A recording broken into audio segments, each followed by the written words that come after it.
Cuando Antonio falleció, dejó en mis manos algo mucho más valioso de lo que jamás hubiera imaginado. Mi esposo siempre fue discreto con sus asuntos financieros. Nunca alardeaba ni dejaba pistas sobre el alcance de sus ahorros.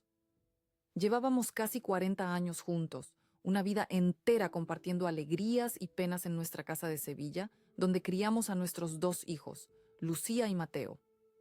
Yo, Carmen Hidalgo, viuda de Morales, jamás pensé que mi vida daría un giro tan inesperado a mis 65 años.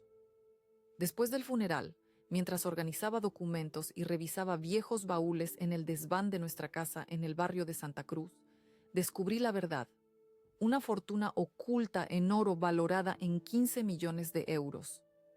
Mi corazón latía desbocado mientras comprendía el peso de lo que sostenía entre mis manos, tanto en términos físicos como emocionales.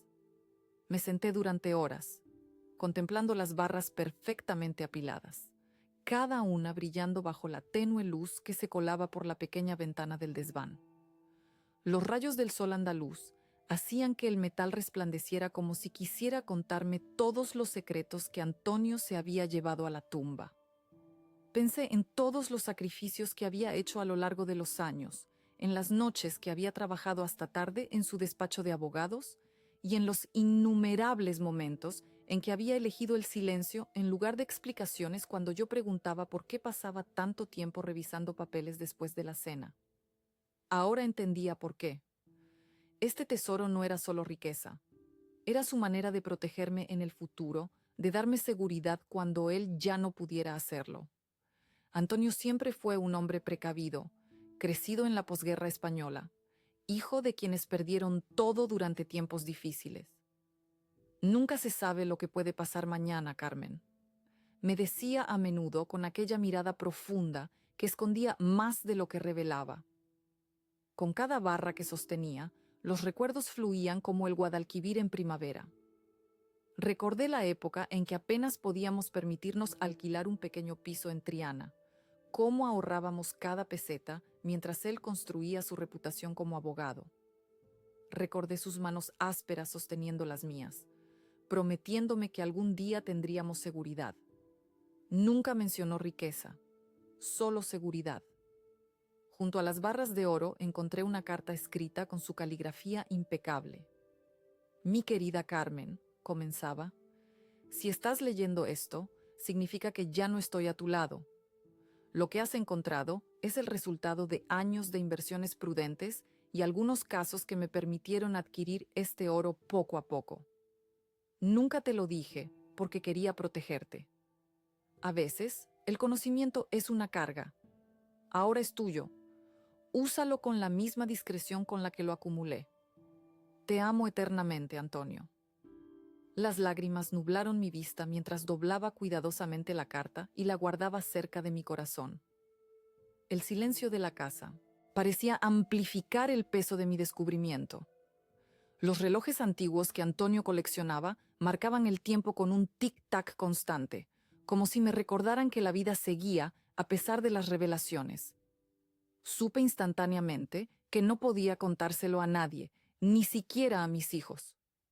Lucía estaba a punto de casarse con Javier, un hombre de negocios de Madrid que nunca terminó de ganarme la confianza, y temía que la emoción de tal noticia pudiera eclipsar su felicidad o, peor aún, atraer ojos no deseados.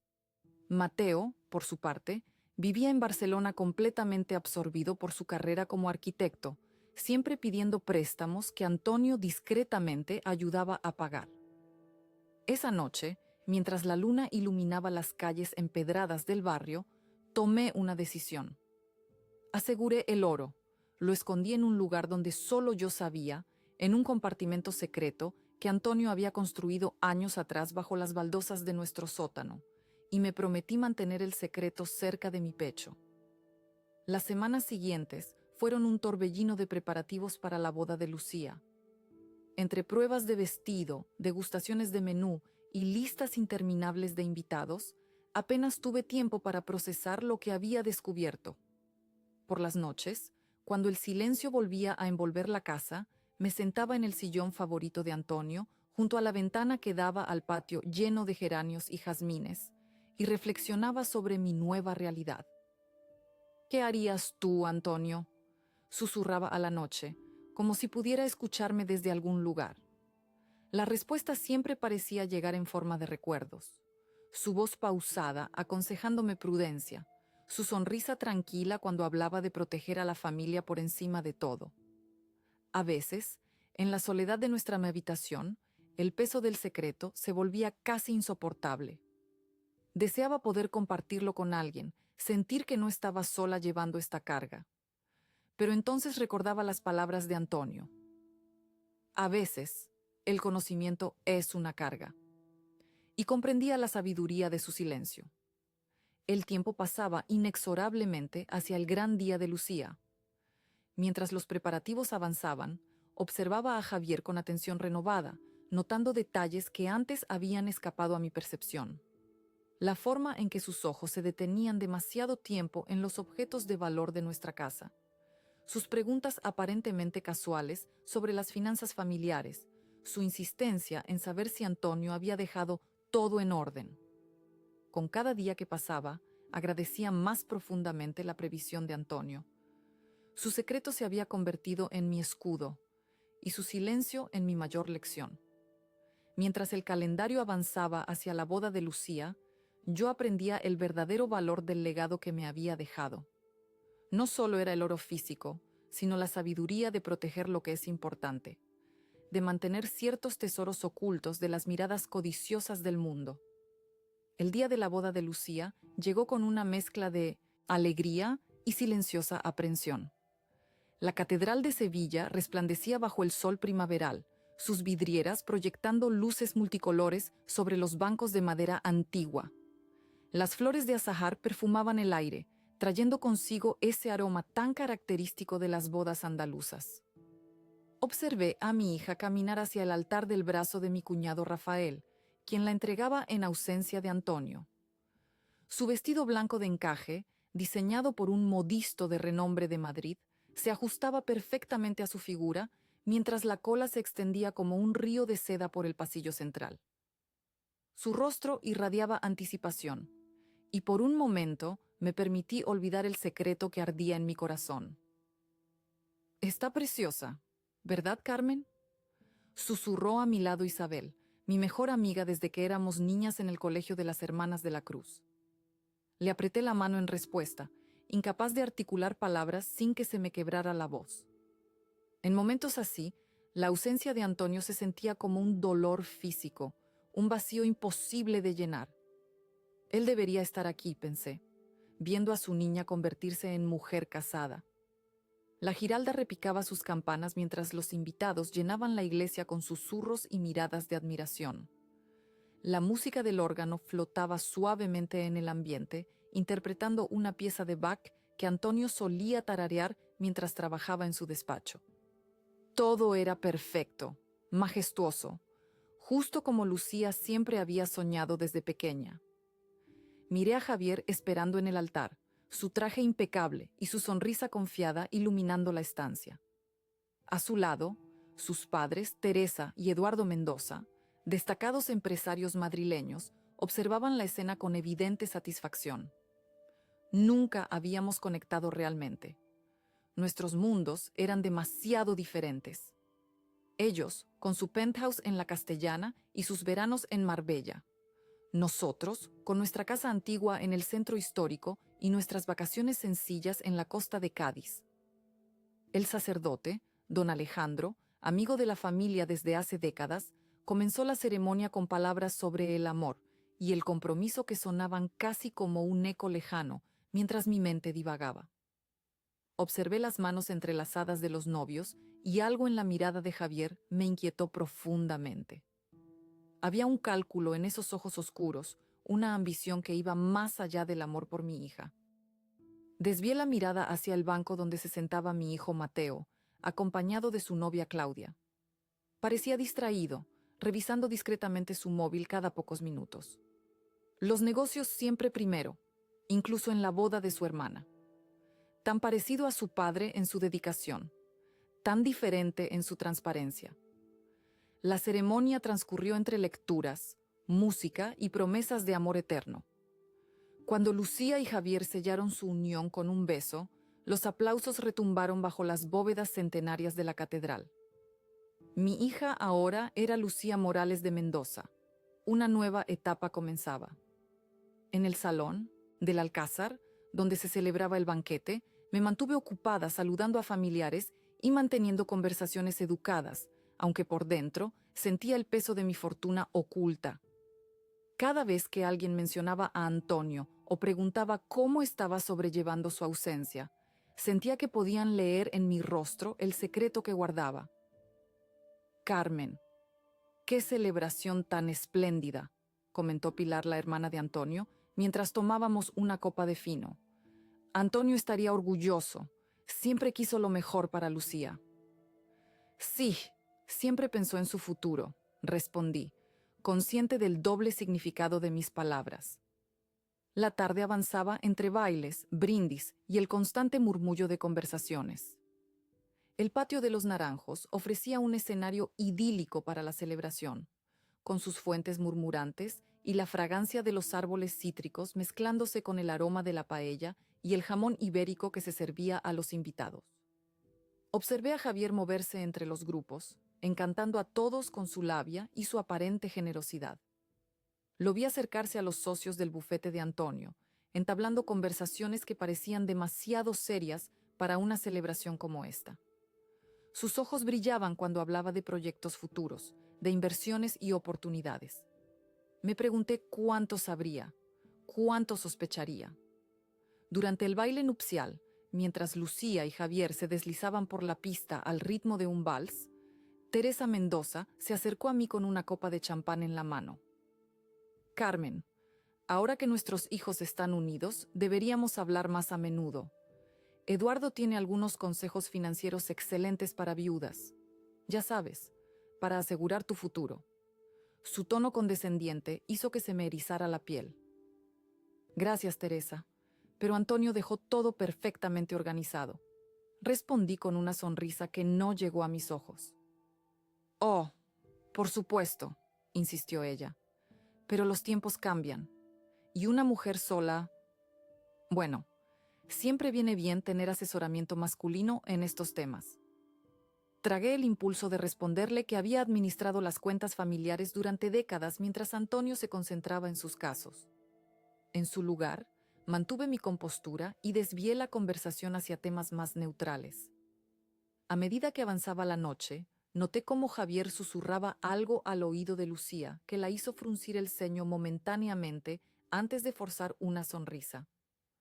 Mi instinto maternal se disparó, pero me contuve. Este era su día, y mis preocupaciones podían esperar.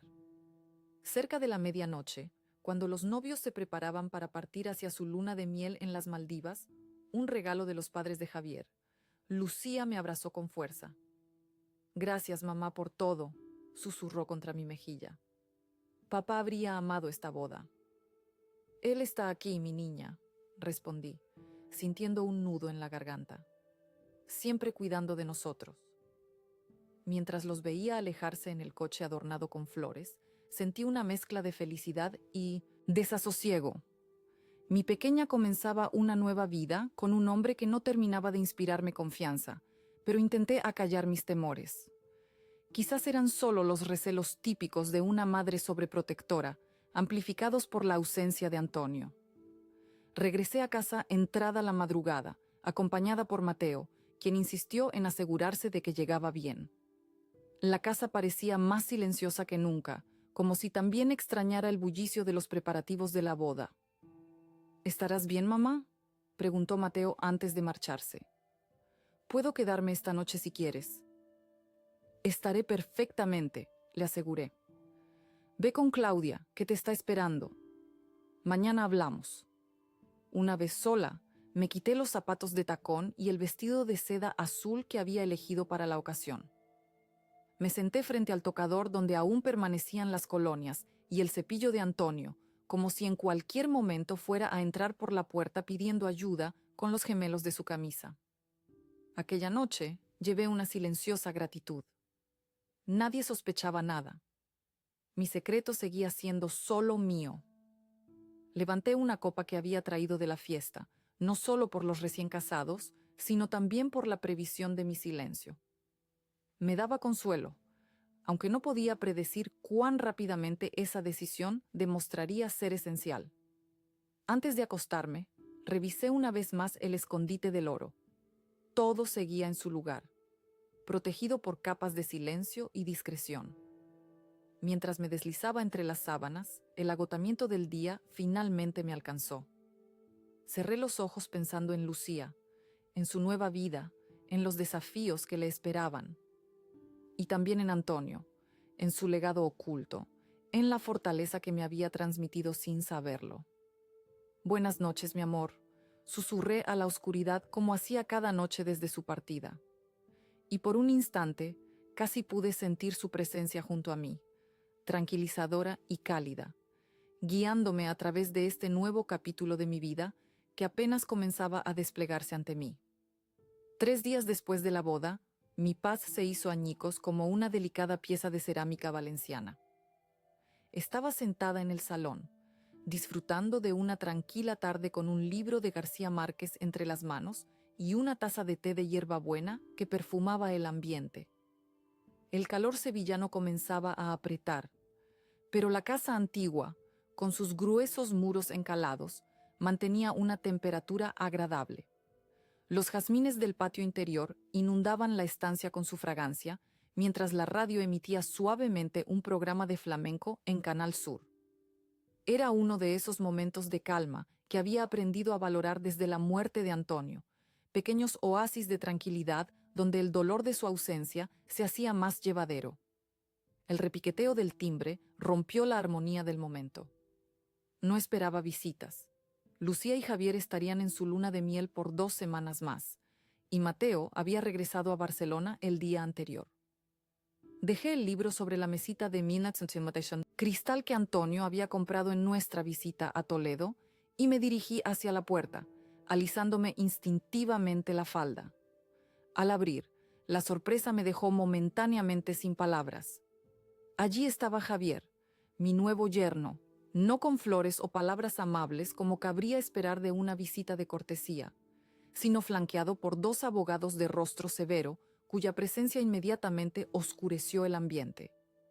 Llevaba un traje gris impecable, como si viniera directamente de una reunión importante, pero su rostro mostraba una determinación que nunca le había visto antes. «Carmen, espero no importunar», dijo con una sonrisa que no llegaba a sus ojos. «Necesitamos hablar de algunos asuntos familiares urgentes». Un nudo se formó en mi estómago mientras los observaba. Los abogados, con sus maletines de cuero y expresiones indescifrables, emanaban esa aura de autoridad intimidante tan propia de su profesión.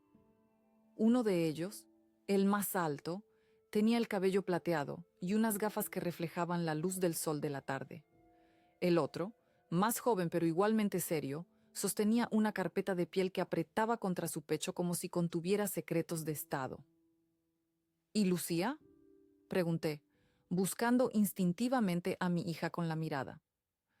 «¿Ha pasado algo?». «Lucía está bien», respondió Javier con un tono que pretendía ser tranquilizador. «Sigue en las Maldivas. Me he tomado la libertad de volver antes para resolver ciertos asuntos pendientes. Ella está al tanto».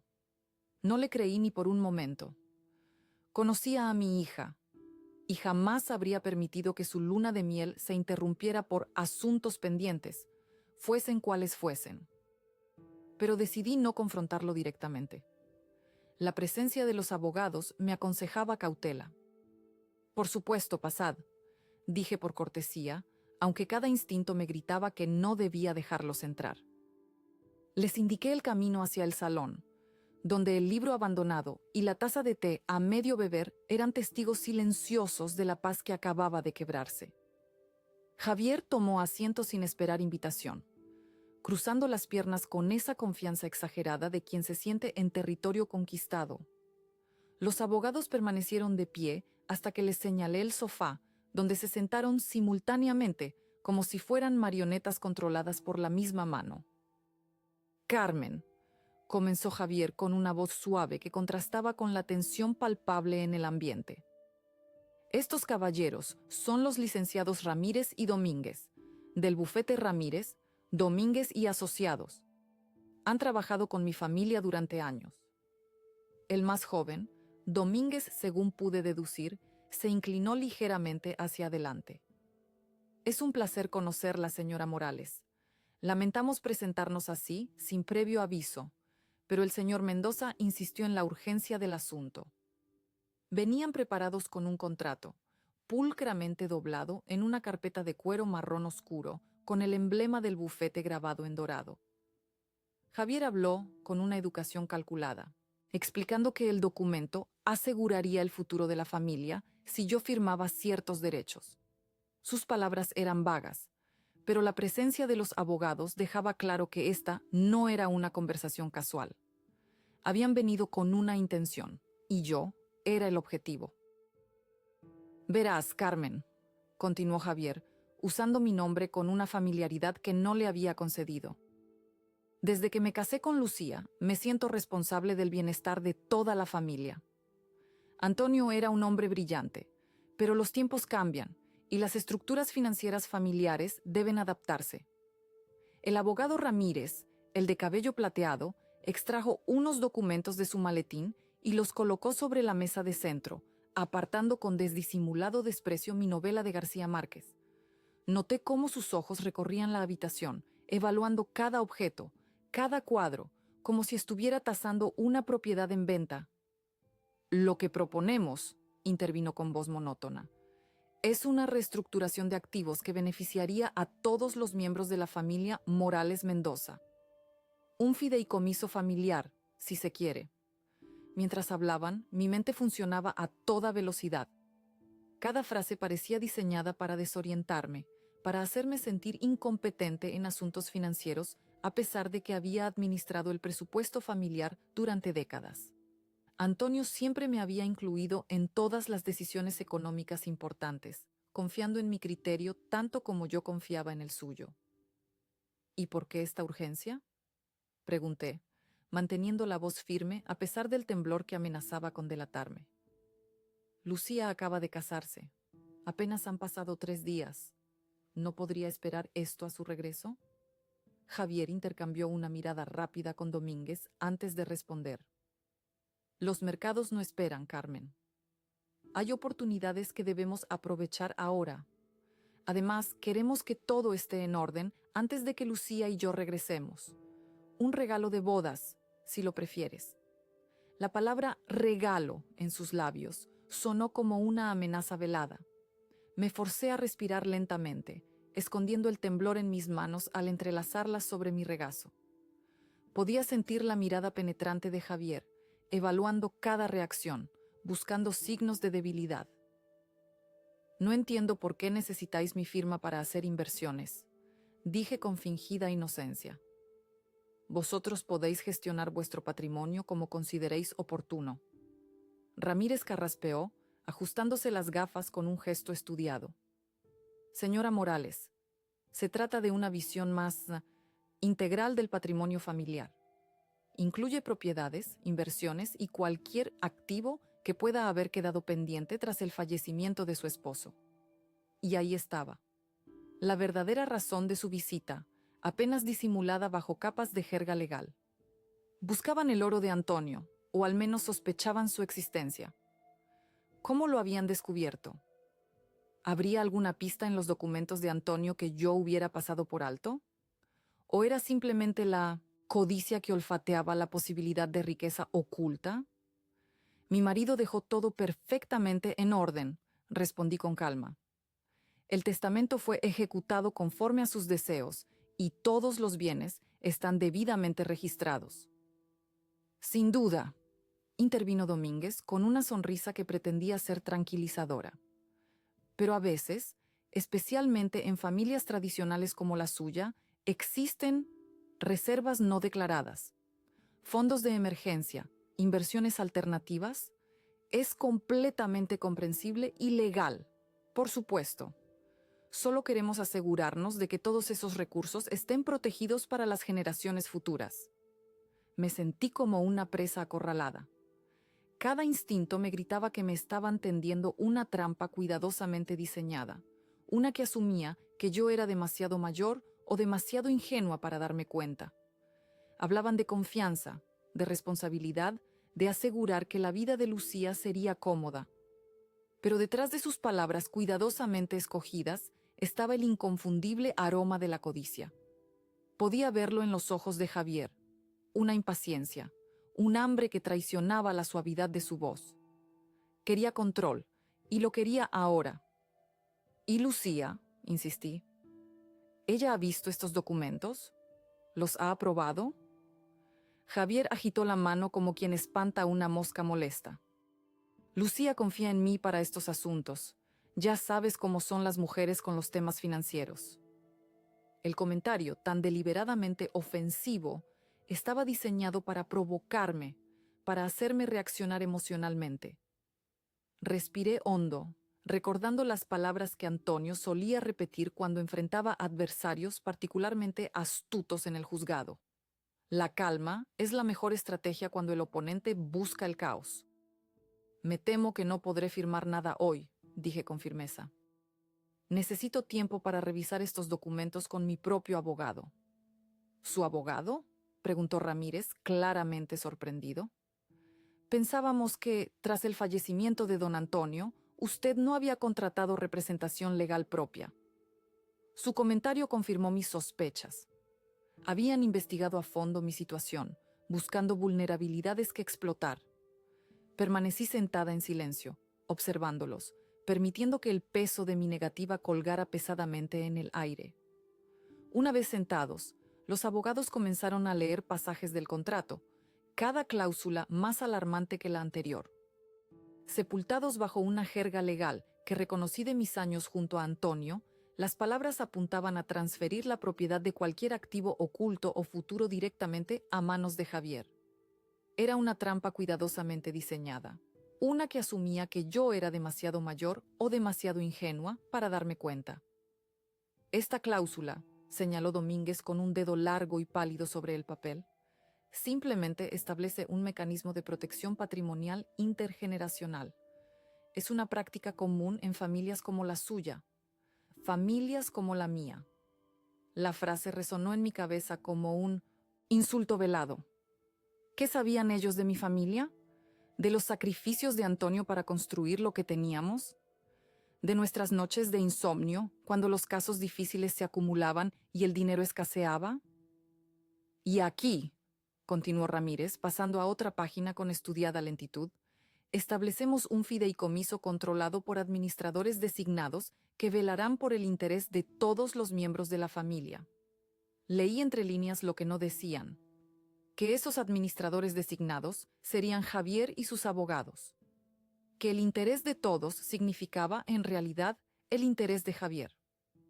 Como puede ver, señora Morales, prosiguió con tono condescendiente, esto le quitaría a usted la carga de tener que preocuparse por asuntos financieros complejos. A su edad, debería disfrutar de tranquilidad. Sentí que la sangre me hervía ante tal patronización. A mis 65 años, había administrado nuestras finanzas familiares con precisión matemática durante décadas. Antonio bromeaba diciendo que yo habría sido una excelente contable si las circunstancias de la España de posguerra hubieran permitido a más mujeres acceder a la universidad. Le aseguro, añadió Javier, con una sonrisa que pretendía ser reconfortante, pero que solo conseguía parecer depredadora, que esto es por el bien de Lucía, por el futuro de los nietos que vendrán. La mención de nietos, de un futuro que Antonio no llegaría a ver, fue como un puñal en mi corazón. Pero también fortaleció mi resolución. Si algún día tenía nietos, no permitiría que heredaran un legado de manipulación y engaño.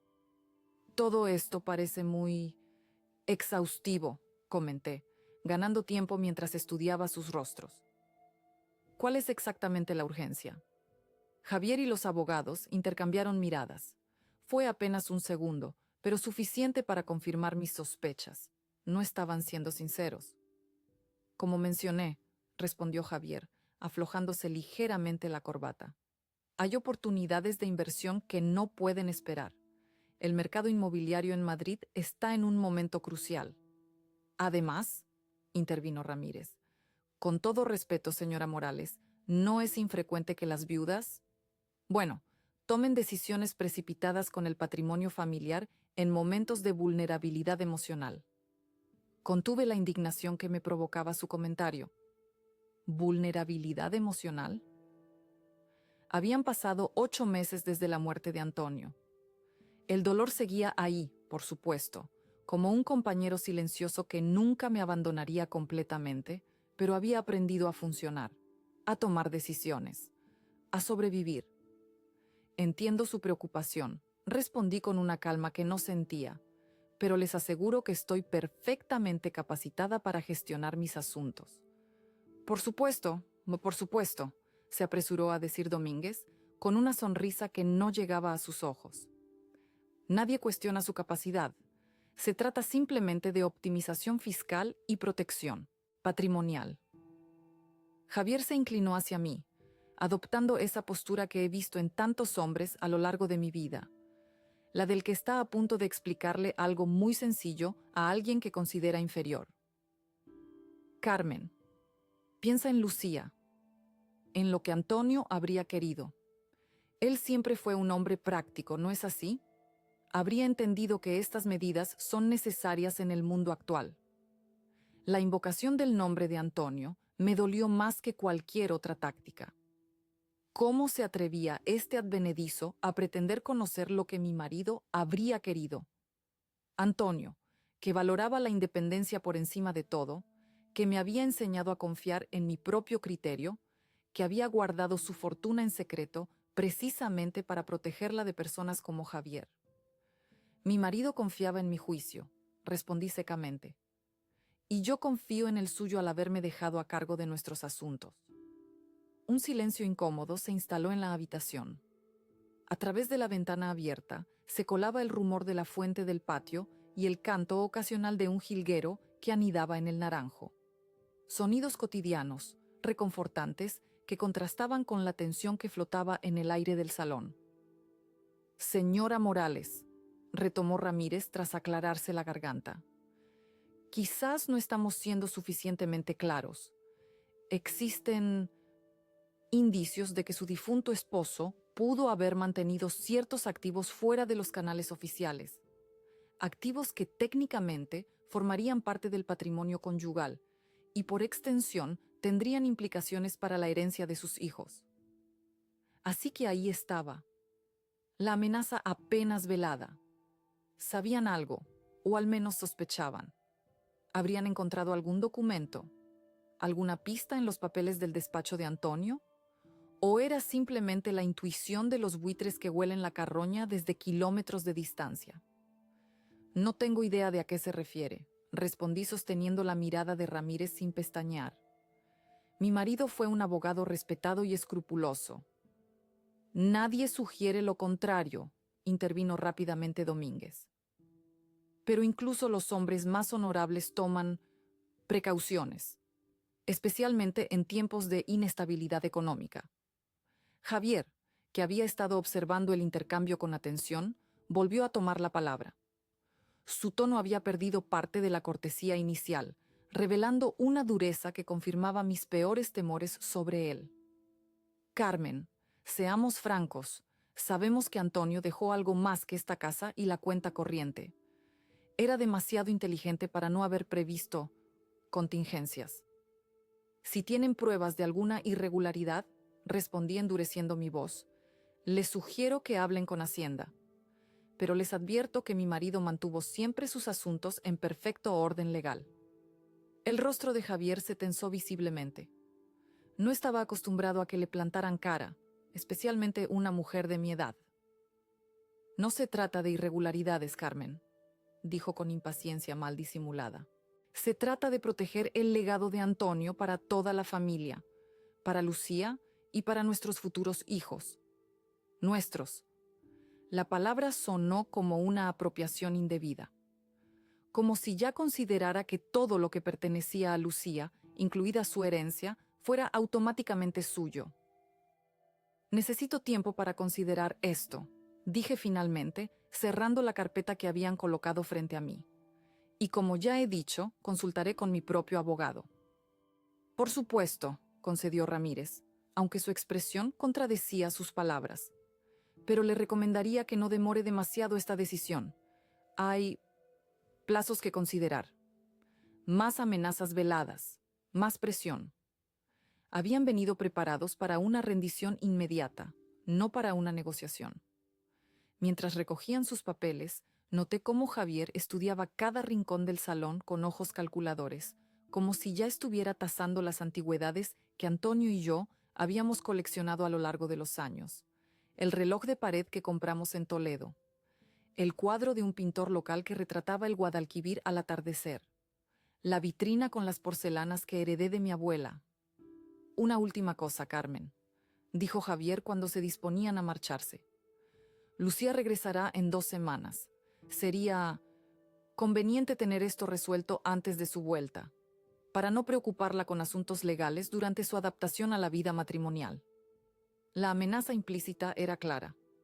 O firmaba, o Lucía se vería involucrada en un conflicto familiar que empañaría los primeros días de su matrimonio. Estaba utilizando mi amor por mi hija como palanca para forzar mi voluntad.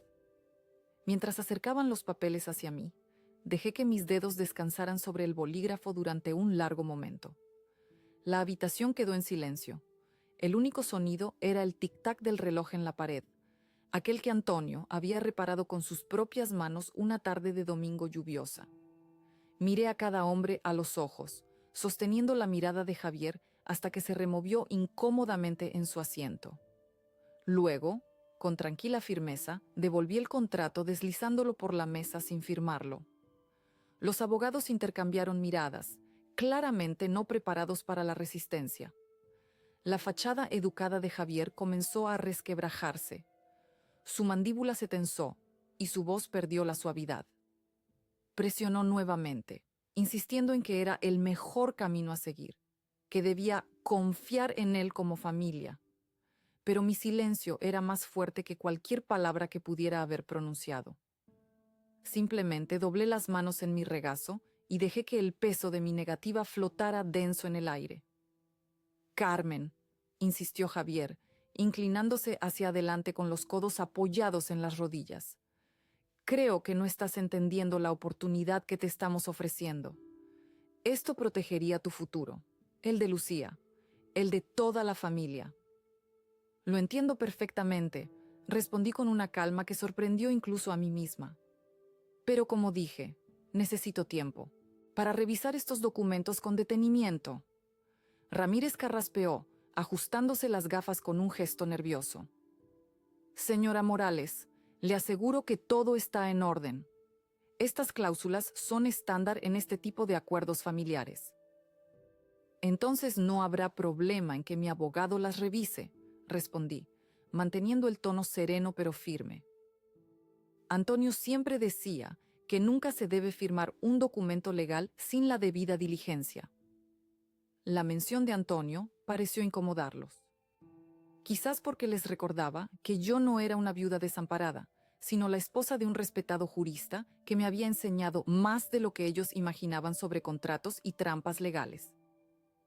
¿Y quién es tu abogado ahora?, preguntó Javier con un tono que pretendía ser casual, pero que no lograba ocultar su irritación. Eso, respondí con una leve sonrisa. Es un asunto privado. La verdad era que aún no había contratado a nadie específicamente. Tras la muerte de Antonio, varios de sus colegas se habían ofrecido a ayudarme en lo que necesitara, pero no había sentido la necesidad hasta ahora. Sin embargo, no pensaba revelar esa información a Javier. Domínguez, el más joven de los abogados, comenzó a hablar sobre plazos y oportunidades que se perderían, sobre cómo el mercado inmobiliario no esperaba a nadie, sobre cómo este retraso podría costar miles de euros a la familia. Sus palabras se atropellaban unas a otras, revelando una ansiedad que contradecía la supuesta solidez de su propuesta. Lo escuché sin interrumpir, observando cómo el sudor comenzaba a perlar su frente a pesar del aire fresco que entraba por la ventana. Cuando terminó su perorata, simplemente dije: agradezco su preocupación por mis finanzas.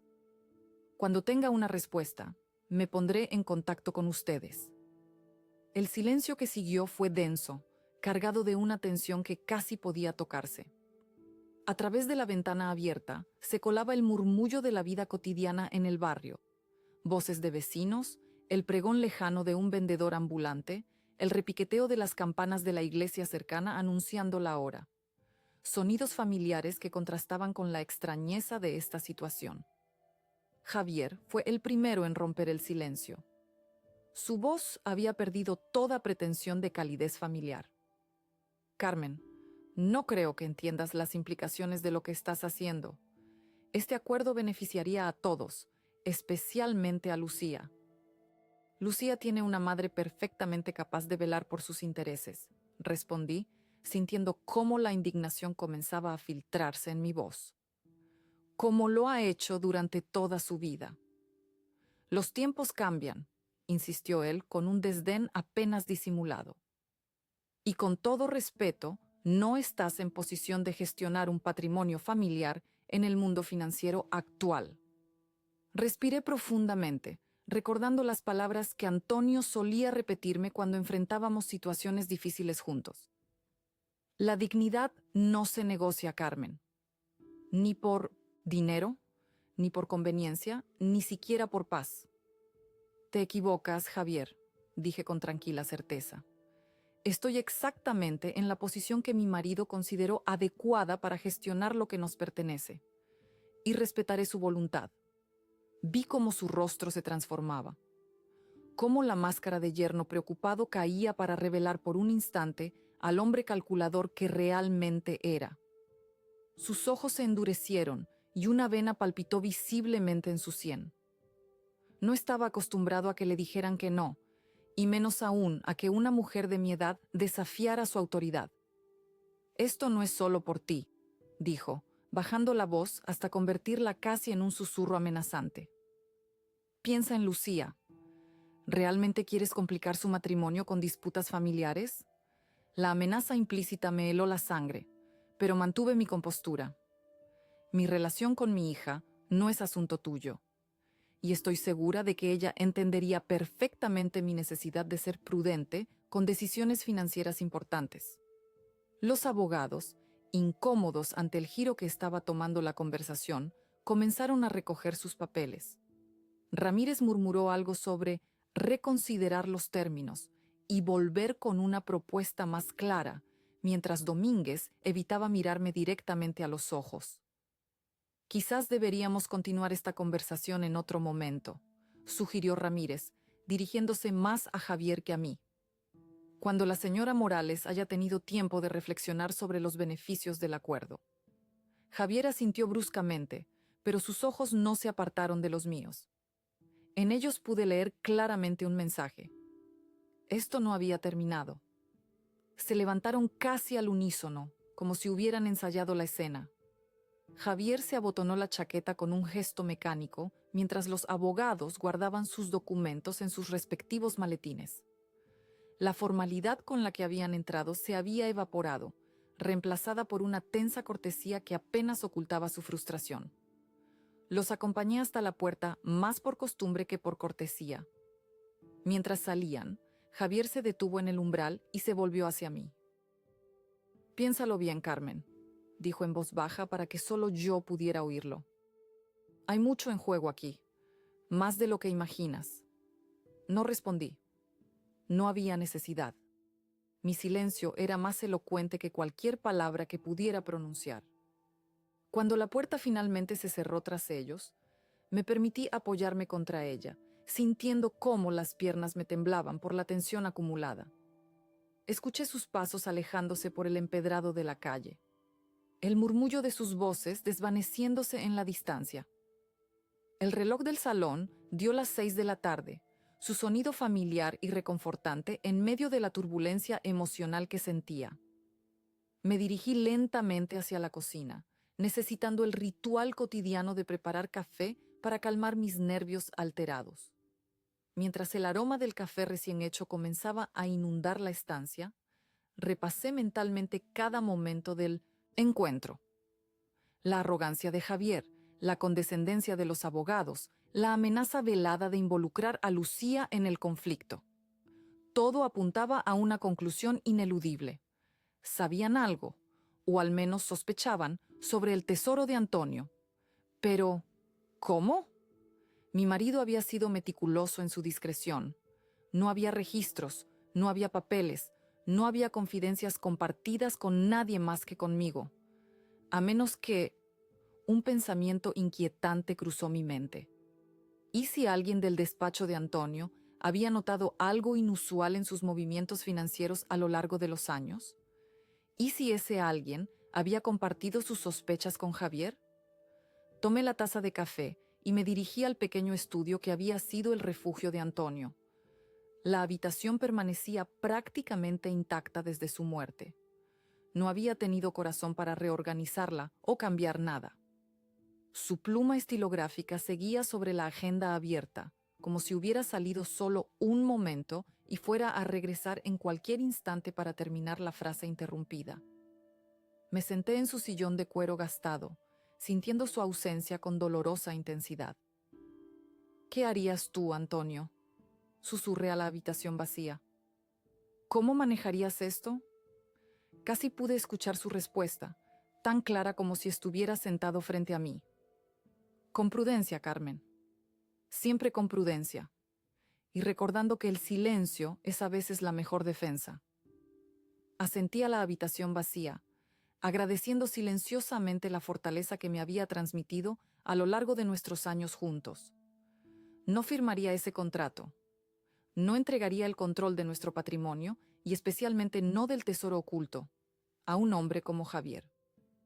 Pero también sabía que esto era solo el principio. Javier no era de los que aceptaban una derrota fácilmente. Volvería, quizás con tácticas diferentes, quizás intentando usar a Lucía como palanca emocional. Necesitaba estar preparada. Tomé una decisión. Al día siguiente, contactaría con Martín Sáenz, el viejo amigo y colega de Antonio. Necesitaba asesoramiento legal de alguien en quien pudiera confiar plenamente. Alguien que conociera a Antonio lo suficiente como para entender la situación sin necesidad de revelar demasiado. Mientras terminaba mi café, ya más tranquila y decidida, la luz del atardecer sevillano bañaba la habitación con tonos dorados. Una paz extraña me invadió, a pesar de la tormenta que acababa de enfrentar y de las que seguramente vendrían. Había hecho lo correcto. Había honrado la confianza de Antonio. Y eso, más que cualquier tesoro escondido, era lo verdaderamente valioso. Cuando la puerta finalmente se cerró, me permití exhalar. Mi corazón latía acelerado, pero mi mente estaba clara. Había hecho lo correcto. Por primera vez desde que descubrí el oro, comprendí verdaderamente la profundidad de la previsión de Antonio. No solo me había dado seguridad, sino también la fuerza para resistir a aquellos que intentarían quitármela. Caminé hasta la cocina y me serví una copa de jerez dulce de la botella que guardábamos para ocasiones especiales. Las manos me temblaban ligeramente, pero no de miedo, sino de una extraña mezcla de adrenalina y resolución. Me senté en la mesa de la cocina, aquella donde Antonio y yo habíamos compartido tantos desayunos, tantas conversaciones, tantos planes para un futuro que él ya no vería. El sol comenzaba a descender, proyectando largas sombras a través de las ventanas. La luz dorada del atardecer sevillano bañaba las paredes encaladas, recordándome inevitablemente el brillo del tesoro escondido. Afuera, la vida del barrio continuaba a su ritmo normal. Las voces de los vecinos, el sonido de las persianas bajando en los comercios cercanos, el ocasional claxon de algún taxi impaciente. Tomé un sorbo de jerez, dejando que su dulzura y calidez me reconfortaran. Necesitaba pensar con claridad, planificar mis próximos movimientos. Javier no era de los que se rendían fácilmente, y su amenaza velada sobre involucrar a Lucía en este asunto me preocupaba profundamente. Mi hija siempre había tenido un corazón tierno, demasiado confiado quizás. Desde pequeña había sido así, creyendo siempre lo mejor de las personas, incluso cuando la evidencia sugería lo contrario. ¿Cómo reaccionaría si Javier le contaba su versión de lo sucedido? ¿Creería que su madre, por terquedad o senilidad, estaba obstaculizando su felicidad matrimonial? El pensamiento me provocó un nudo en el estómago. La relación con mis hijos siempre había sido lo más importante para mí, incluso por encima de mi matrimonio. Antonio lo entendía y lo respetaba. De hecho, compartíamos esa prioridad. Ahora, ese vínculo sagrado podría verse amenazado por la codicia de un hombre que apenas conocíamos. Me levanté y caminé hasta la habitación donde guardaba el tesoro. La casa estaba en silencio absoluto. Solo se escuchaban mis pasos sobre el suelo de terracota. Abrí la puerta con la llave que llevaba siempre conmigo, oculta en un medallón que había pertenecido a mi madre. La habitación, pequeña y sin ventanas, había sido originalmente una despensa. Antonio la había convertido en un espacio seguro años atrás, reforzando la puerta y añadiendo una cerradura especial. Encendí la luz y mis ojos se posaron inmediatamente en el rincón donde, bajo unas baldosas aparentemente normales, se ocultaba la fortuna. Estaba todo tal como lo había dejado, intacto y seguro. Me arrodillé con cierta dificultad. Los años no pasan en vano, y pasé la mano sobre el suelo, sintiendo la ligera irregularidad que solo alguien que supiera lo que buscaba podría notar. «Sigue aquí, Antonio», susurré. «Sigue a salvo». Por un momento, casi pude sentir su presencia junto a mí, su mano sobre mi hombro dándome ánimos como tantas veces lo había hecho en vida. Antonio nunca había sido un hombre de grandes discursos o demostraciones emotivas, pero siempre había tenido el don de transmitir seguridad con gestos pequeños. Una mirada, una caricia, una palabra precisa en el momento justo.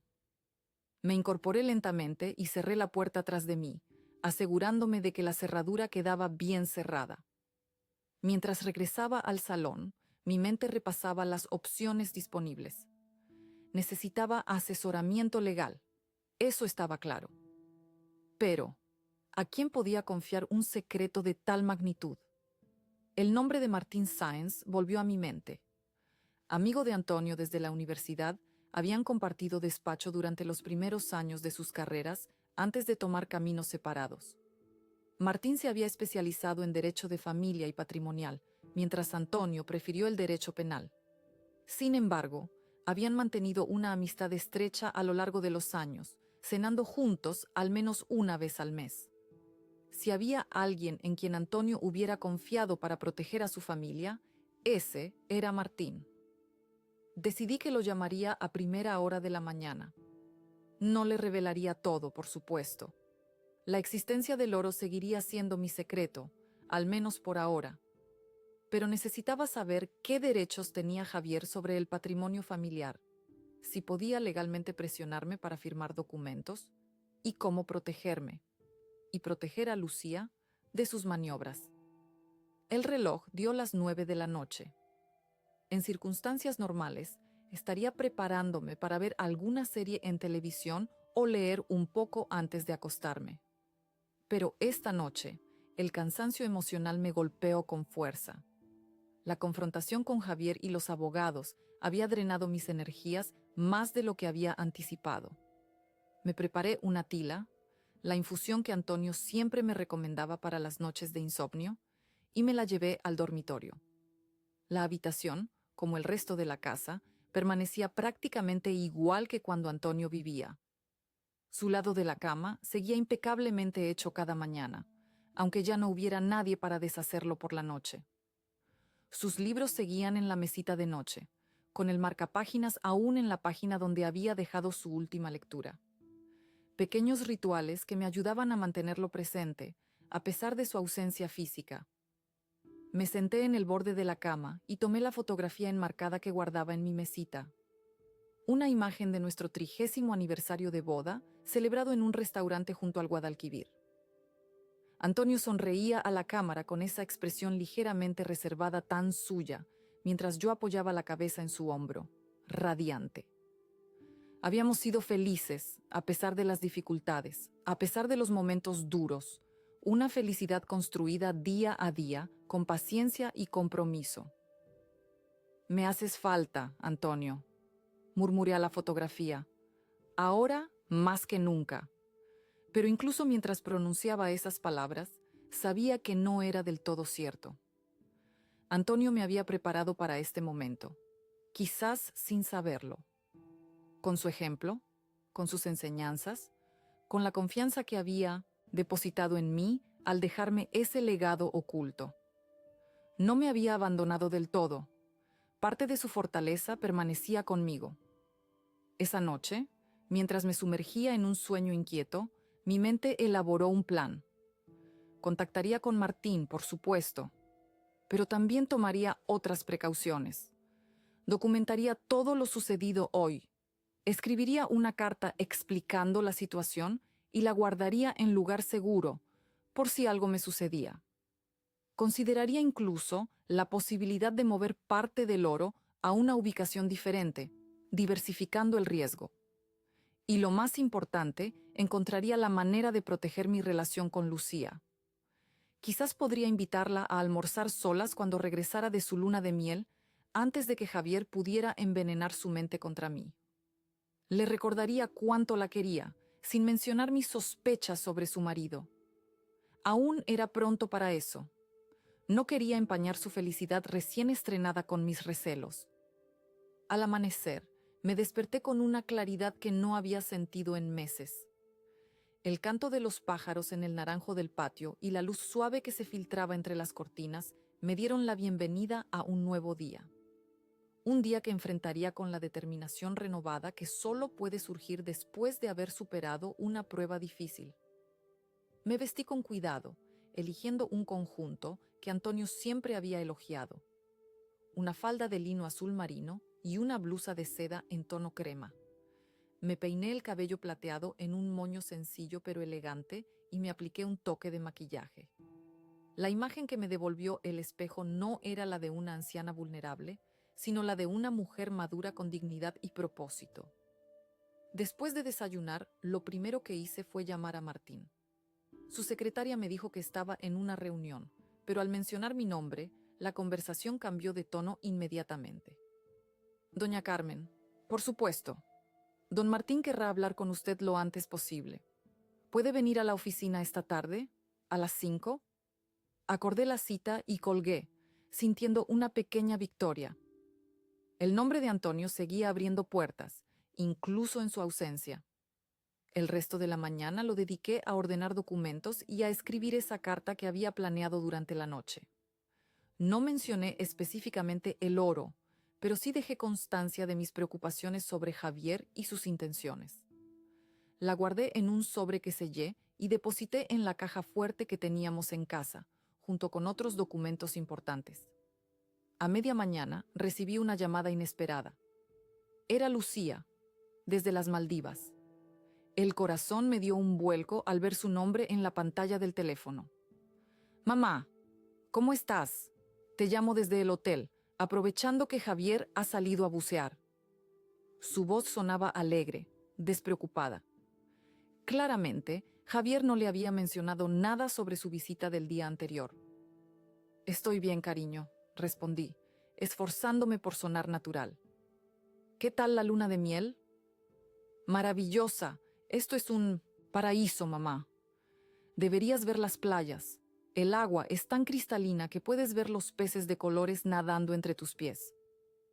Mientras la escuchaba describir entusiasmada sus días en el resort de lujo, me invadió una sensación de profunda gratitud. En ese momento, mi hija era feliz, ajena a las tensiones que se gestaban en casa, y haría todo lo posible para proteger esa felicidad. «Te extraño, mamá», dijo finalmente, con un tono más serio. «A veces miro al horizonte y pienso en papá, en lo feliz que estaría de verme así, tan enamorada y feliz». Las lágrimas asomaron a mis ojos, pero las contuve. «Él siempre está con nosotros, Lucía, y está muy orgulloso de ti, estoy segura». Cuando colgamos, sentí una renovada determinación. Lo que había comenzado como un legado material, las barras de oro escondidas bajo el suelo, se había transformado en algo mucho más valioso. Una lección sobre fortaleza, sobre resistencia, sobre el poder del silencio como escudo. Esa tarde, mientras me preparaba para mi cita con Martín, reflexioné sobre los acontecimientos de los últimos días. La boda, la visita inesperada, mi silenciosa resistencia. Cada evento había puesto a prueba mi carácter, mi resolución, mi lealtad a la memoria de Antonio. Y en cada prueba había encontrado dentro de mí una fuerza que no sabía que poseía. Una fuerza que, estaba segura, me ayudaría a enfrentar lo que viniera después. Porque sabía, con absoluta certeza, que esto no había terminado. Javier volvería, quizás con tácticas diferentes, quizás utilizando a Lucía como su arma. Pero yo estaría preparada. El tesoro seguiría protegido, no solo por cerraduras y escondrijos secretos, sino por mi determinación de honrar el último deseo de Antonio: mantener a salvo a nuestra familia, a cualquier precio. Mientras cerraba la puerta de casa para dirigirme al despacho de Martín, respiré profundamente el aire cálido de Sevilla. La vida continuaba, con sus desafíos y sus alegrías. Y yo continuaría también, un día a la vez, sostenida por el amor que trascendía la muerte y por la fuerza que solo se descubre cuando es verdaderamente necesaria.